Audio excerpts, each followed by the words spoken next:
The very word secrecy is repugnant in a free and open society, and we are, as a people, inherently and historically opposed to secret societies, to secret oaths, and to secret proceedings. We decided long ago that the dangers of excessive and unwarranted concealment of pertinent facts far outweighed the dangers which are cited to justify it. Even today, there is little value in opposing the threat of a closed society by imitating its arbitrary restrictions. Even today, there is little value in ensuring the survival of our nation if our traditions do not survive with it. And there is very grave danger that an announced need for increased security will be seized upon by those anxious to expand its meaning to the very limits of official censorship and concealment. That I do not intend to permit to the extent that it's in my control. And no official of my administration, whether his rank is high or low, civilian or military, should interpret my words here tonight as an excuse to censor the news, to stifle dissent, to cover up our mistakes, or to withhold from the press and the public the facts they deserve to know. Don't let anybody make you think that God chose America as his divine messianic force to be a sort of policeman of the whole world.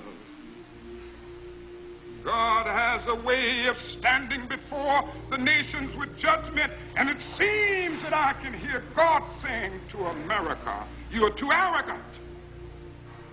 If you don't change your ways, I will rise up and break the backbone of your power, and I'll place it in the hands of a nation that doesn't even know my name. Be still and know that I'm God."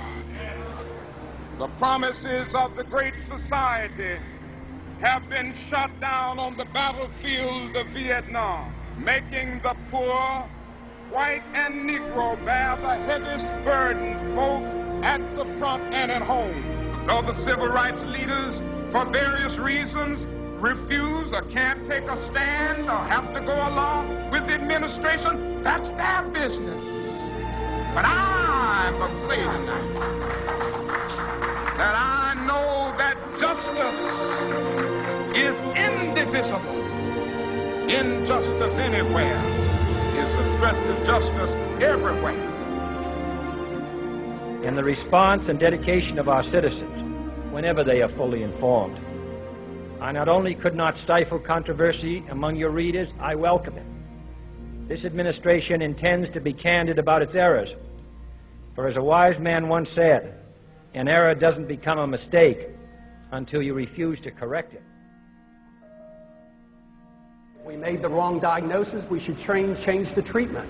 So we're not making progress there, and we should come home. The weapons weren't there, and we went in under UN resolutions, and our national security was not threatened. We're more threatened now by staying.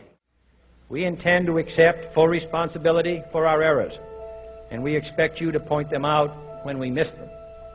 Without debate, without criticism, no administration and no country can succeed, and no republic can survive. That is why the Athenian lawmaker Solon decreed it a crime for any citizen to shrink from controversy.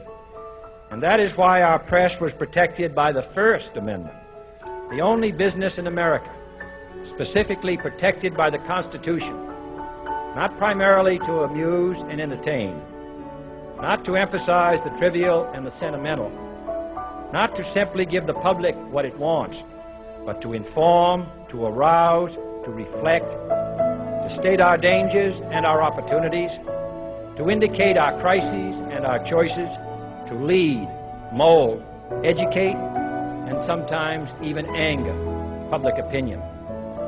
This means greater coverage and analysis of international news, for it is no longer far away and foreign, but close at hand and local.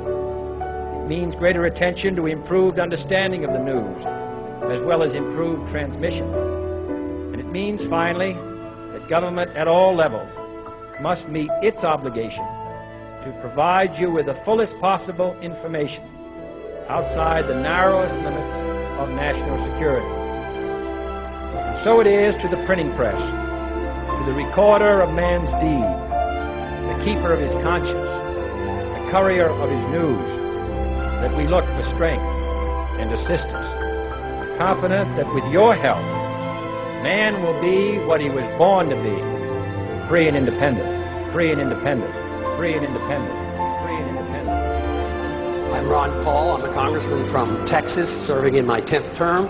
I am the champion of the Constitution. We now promote preemptive war. I do not believe that's part of the American tradition. We in the past have always declared war in the defense of our liberties or go to aid somebody. But now we have accepted the principle of preemptive war. We have rejected the just war theory of Christianity. And now, tonight, we hear that we're not even willing to remove from the table a preemptive nuclear strike against the country that has done no harm to us directly and is no threat to our national security. I mean, we have to come to our senses about this issue of war and preemption and go back to traditions and our Constitution and defend our liberties and defend our rights, but not to think that we can change the world by force of arms and to start war. The people who say there will be a bloodbath are the ones who said it would be a cakewalk, it would be a slam dunk, and that it would be paid for by oil. Why believe them? They've been wrong on everything they've said. So why not ask the people? Why not ask the people who advise not to go into the region and into the war? The war has not gone well one bit. Yes, I would leave completely. Why leave the troops in the region? It was the fact that we had troops in Saudi Arabia was one of the three reasons given for the attack on 9/11. So why leave them in the region? They don't want our troops on the Arabian Peninsula. We have no need for our national security to have troops on the Arabian Peninsula. And going into Iraq and Afghanistan and threatening Iran is the worst thing we can do for our national security. I am less safe. The American people are less safe for this. It's the policy that is wrong. Tactical movements and shifting troops around and taking in 30 more and reducing by 5, totally irrelevant. We need a new foreign policy that said we ought to mind our own business, bring our troops home, defend this country, defend our borders. So if...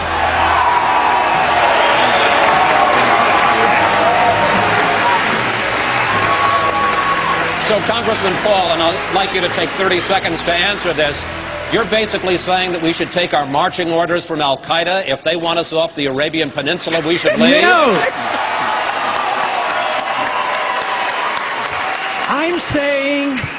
I'm saying we should take our marching orders from our Constitution. We should not go to war. We should not go to war without a declaration. We should not go to war when it's an aggressive war. This is an aggressive invasion. We've committed the invasion of this war, and it's illegal under international law.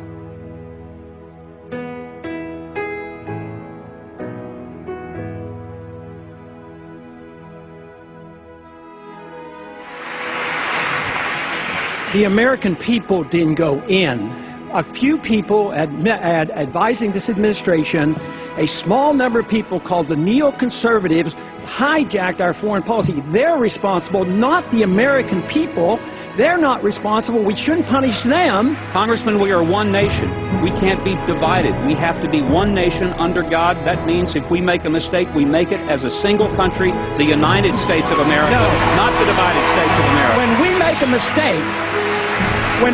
a mistake, it is the obligation of the people through their representatives to correct the mistake, not to continue the mistake.